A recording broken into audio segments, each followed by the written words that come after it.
Previously on the chapter analysis 1014 Kimi Scovito. Nope. Nope. Nope.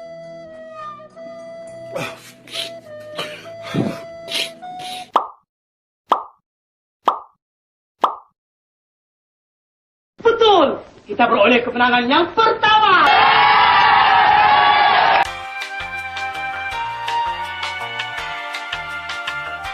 What up gang, Malaysia, Indonesia, Singapura, Brunei. Assalamualaikum, it's your boy Kimi Scovito. Alright guys, finally keluar sudah chapter 1037 yang bikin hype seantero One Piece fan minggu ini. So yes, just like aku beritahu sebelum ni, mungkin korang yang layan spoiler yang aku bagi sebelum ni might have known secara penuhnya apa yang akan berlaku dalam chapter ini. Cuma dalam video spoiler tu aku tak masukkan sekali keratan manga untuk reference korang kan. So dalam video ni aku masukkan sekali keratan manga untuk penghayatan cerita bersama. Alright, chapter 1037 bertajuk Shoron Haki, dan di cover page chapter ini kita mendapat sebuah cover story yang bertajuk Germa 66 Cold-Blooded Voyage Log Volume 2 yang bertajuk Judge Lets Out a Heavy Sign. Dan dalam cover story tu kita dapat melihat Reiju tersandar di sisi sebuah tembok dan Ichiji yang duduk bersila macam nak bertahlil ke atas tu. Dan Judge yang surely berada dalam perasaan malu dan kecewa terhadap scam terbesar yang dilakukan oleh Big Mom ke atas kerajaan siput babinya. Alright, seperti biasa sebelum kita proceed dengan chapter ini, jom kita recap sikit what happened in the last chapter. Dalam chapter lepas kita dapat menyaksikan King telah pun berjaya dikalahkan Zoro. Kemudian kita dapat melihat sekilas flashback King dengan Kaido pada tahun-tahun sebelumnya. CP0 telah mendapat maklumat bahawa semua All Stars telah berjaya dikalahkan pasukan Mugiwara. Sementara itu, Yamato dan Fuga telah memecah masuk bilik persenjataan dengan Fuga menyerang numbers terakhir yang bernama Rocky yang juga merupakan jaga di bilik tersebut. Sementara Yamato bergegas menaiki tangga untuk bergerak ke arah bilik persenjataan, Fuga menentang Rocky. Di tempat lain, Izo telah sempat tiba pada waktunya untuk menyelamatkan Kiku dan Kinemon dan juga Usopp yang berada dalam keadaan yang sangat getir untuk menghadapi ramai konco-konco Beast Pirate yang berada di hadapannya.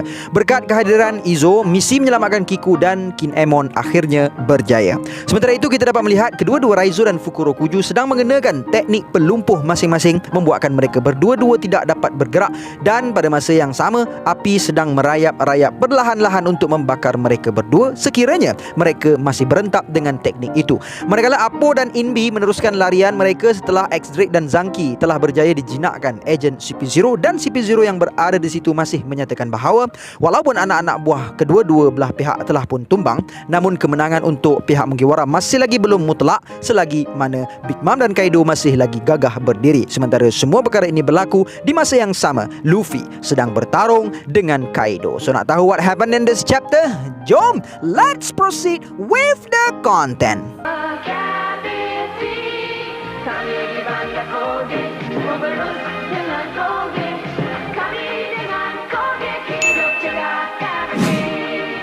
Membuka tirai chapter ini kita dapat melihat satu dialog penduduk Flower Capital yang memarahi temannya kerana terlalu banyak minum. Namun kawannya mengatakan bahawa hanya inilah masanya dalam setahun mereka dapat minum sepuas-puasnya. Sementara kita dapat melihat Bubble Dialog menyatakan bahawa Fire Festival is also coming to a close. Sambil-sambil itu kita juga dapat melihat suasana di mana penduduk Flower Capital sangat membenci keadaan setelah malam itu yang bakal kembali semula kepada keadaan sebenar di mana Orochi yang sedang menzalimi mereka. Dan dalam panel ini kita dapat melihat figura Lady Toki dibuat khusus untuk festival pada malam tersebut. Kemudian scene di sini agak menyayat hati buat kita, di mana kita dapat melihat betapa malangnya nasib penduduk Flower Capital untuk tempoh 20 tahun ini, dan kita dapat melihat kanak-kanak dan golongan dewasa menulis hajat-hajat mereka pada Tanglong supaya dapat diperpanjangkan kepada moyang mereka yang telah mati. Ada yang menulis semoga mereka dapat berjumpa ibu mereka semula, dan ada yang menulis berharap supaya memperoleh makanan buat kanak-kanak. Inilah yang berlaku keadaan untuk negara malang Wano Kuni. Namun nasib negara megah samurai ini tidak lagi akan terlihat sama sepertinya lagi, kerana Sang Wira yang diramalkan 20 tahun dahulu telah tiba di Wano Kuni. Ramalan yang mengatakan pertarungan legenda ini akan menyebabkan lautan terbelah telah semakin hampir dalam beberapa masa sahaja lagi, dan sekarang Wira ini sedang bertarung dengan si Jahanam yang menghancurkan negara mereka. Dan panel langsung beralih ke arah hero kita, Mang Monkey di Luffy yang dilihat kecungapan kepenatan bertarung. Di panel ini kita dapat melihat Kaido selamba pergi togak sake depan Luffy. Luffy pun sound direct Kaido, "Oi, minum apanya?" Kemudian Kaido menjawab, "Sebab aku sekarang sedang berseronok." Kemudian sambil mabuk minum brandy, Mambang mabuk minum brandy. Kaido mengatakan bahawa sekarang adalah hari perayaan Fire Festival. Sementara di Onigashima pula ada parti besar-besaran. Tapi Luffy dah musnahkan parti itu. Lepas tu dah kenapa Kaido tergelak besar seorang-seorang, membuatkan Luffy jerit dekat Kaido, "Kau dah kenapa bongok?" Kemudian Luffy meluru ke arah Kaido sambil berkata, "Jangan jadikan alasan kalau kalah nanti." Dan sambil berpaut kepada Kanabonya, Kaido berkata, "Oh, Sake tak akan melemahkan aku, gila." Kemudian dengan tangan kanannya yang dilengkapi Busoshoku Gear 3, Luffy memanjangkan tangannya untuk bersiap menyerang Kaido. Dan sambil itu Kaido mengatakan bahawa dia telah pun mengakui kekuatan Luffy dan dah lama dia tak berlawan seserius ini dalam pertarungan 1 lawan 1. Kemudian Luffy melepaskan serangannya namun sambil tertawa dan berkata, "Shuron Haki." Kaido dengan mudah mengelak serangan Luffy itu dan Kaido dengan pantas bertukar ke mod hybridnya, bersiap untuk melanyak Luffy dengan belantannya dalam mod laughing mode. Luffy dilihat sangat-sangat tidak menduga Kaido sepantas itu walaupun sedang mabuk, dan Kaido kemudiannya berjaya mendaratkan sebuah serangan padu Ragnarok tepat ke arah Luffy. Dan dentuman serangan Kaido itu cukup kuat sehingga mereka yang berada di bawah life floor itu juga dapat menyaksikan gegaran dan runtuhan dari bahagian bumbung istana. Siapa nak come first? Nak buat duit USD dalam trading tapi tak tahu nak belajar kat mana? Atau trade tapi masih tak konsisten? Nak belajar confirm kena standby beribu-ribu untuk kelas sahaja? Tak mampu oi. Tak perlu risau lagi. Dengan semua itu, Lucina Academy sekali lagi membuka kelas untuk intake Januari 2022 dengan promosi hanya RM120 sahaja seumur hidup. Semua teknik dan ilmu yang diajar adalah teknik yang paling legit dan most big trader gunakan.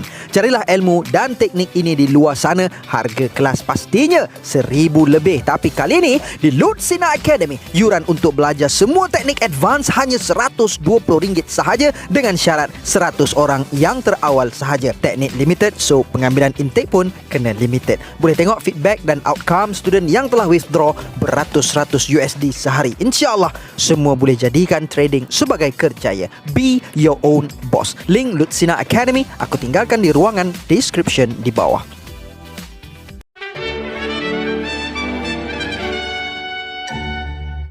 Setelah serangan Kaido itu berhasil, Luffy memegang kepalanya dan menjerit kesakitan. Dan Kaido kemudiannya bertukar langsung ke mod naganya sambil berkata bahawa dia sedang menikmati pertarungan ini.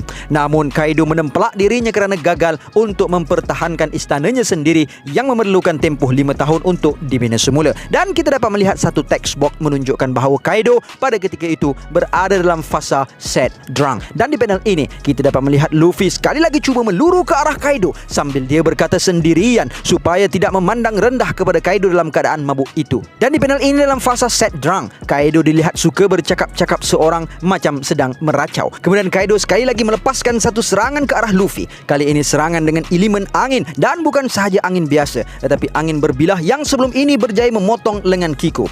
Namun Luffy berjaya menahan serangan itu dan menepis serangan itu membuatkan satu bongkah batu di belakangnya terbelah. Kaido kemudiannya bertukar semula ke mod hybridnya dan dalam fasa crying drunk, Kaido menangis menjerit supaya Luffy berambus dari situ. Kemudian dalam mod hybridnya, Kaido bersiap dengan Kanabonya untuk menyerang Luffy, Thunder Bagua. Dan dengan kelajuan yang tinggi, Kaido bergegas meluru ke arah Luffy. Dan di saat Kaido menghayunkan Kanabonya, Luffy berjaya mengelak serangan Kaido sambil kaki kirinya diperpanjangkan ke belakang. Dan Luffy mendarat di atas Kanabo Kaido yang dihayun itu. Dan sambil menerajang dagu Kaido dengan kaki yang disalut Haoshoku Hakinya, Luffy si Bakasencho tersenyum. Rasakan serangan ini, kaki botol. Dan setelah serangan itu, dagu Kaido terdongak sambil dari mulutnya terpercik darah dan tubuh Kaido berundur ke belakang. Namun belum sempat tubuh Kaido jatuh ke tanah, Kaido sempat melilit kaki kanan Luffy dengan ekornya. Kemudian boom, kedua-dua mereka menghentak kepala ke arah satu sama lain. Dan di panel ini kita dapat melihat terpercik-percik aura Haoshoku Haki kedua-duanya.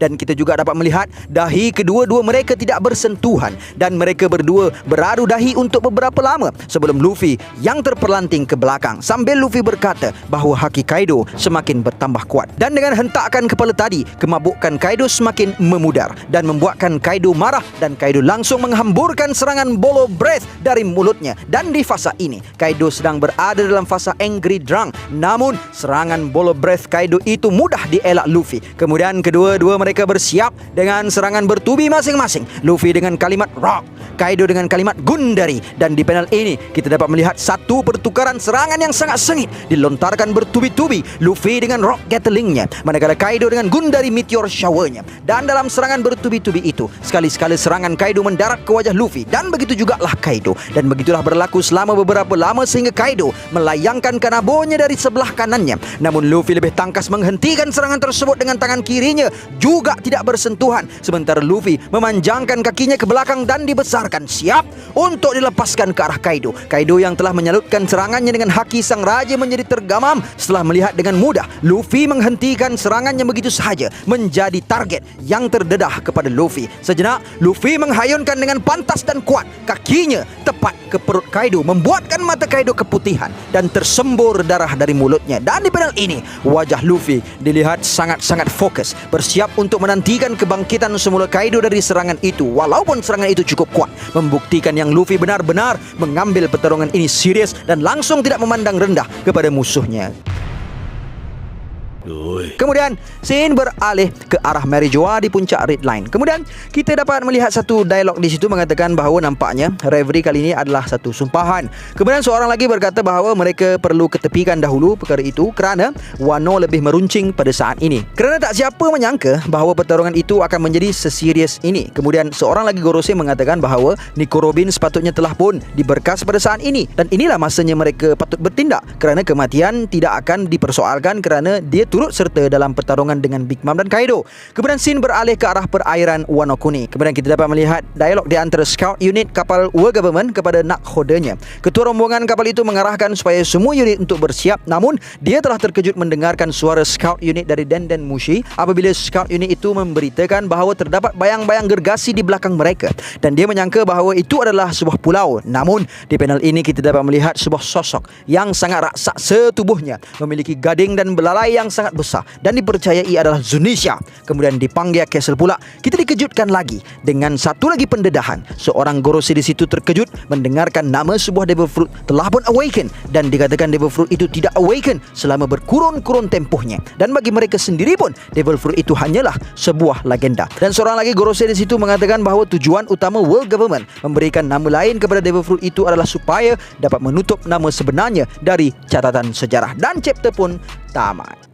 Gang, this is a very big mystery baru yang muncul ni guys. Devil Fruit apakah yang dimaksudkan Gorosei kat situ? So guys, please leave your comment down below untuk kita sama-sama berdiskusi tentang chapter terbaru ni. Okay? And insyaAllah esok aku akan publish satu video tentang Denjiro, dan lepas tu aku akan upload satu video berkenaan teori yang pada aku agak menarik untuk kita diskusikan bersama. So see you in the next content. And gang, before I end, sedikit renungan. Kadang-kadang kita berdoa supaya Allah berikan kepada kita kekuatan. Kemudian kita merungut kepada Allah. Setelah Allah hadirkan ujian, sadarlah dari ujian itulah tarbiyah dari Allah untuk datangkan kepada kita kekuatan diri, ketahanan emosi dan kematangan fikiran. Kadang-kadang kita ingat bahawa ujian yang datang itu adalah bukti Allah membenci kita, sedangkan ujianlah sebenarnya tanda Allah sayangkan kita. Allah hadirkan ujian supaya kita dapat ingat Allah pada ketika itu, supaya semakin kita hampir dengan Allah. Sudah menjadi kelaziman tatkala kesusahan, barulah manusia itu ingat akan Robnya. Bahkan itulah yang sepatutnya. Jadi apabila ujian itu tiba, raikanlah ia dan yakinlah setelah ujian itu selesai, kita akan memperoleh kekuatan yang baharu, semangat yang baharu dan keyakinan yang baharu. Ada orang Allah berikan kekayaan dan segala kemudahan kepadanya, walaupun dirinya leka dan alpa dengan perintah Allah, supaya dengan kekayaan dan kemudahan itu menjadi istidraj kepadanya. Dan ada orang yang semakin dia taat dan patuh perintah Allah, semakin banyak kesusahan datang dalam dirinya. Namun yakinlah, ianya hanya kerana Allah suka mendengar suara rintihan kita dalam doa aduan kepadanya. And until then, my gang, there is no God except Allah. Assalamualaikum warahmatullahi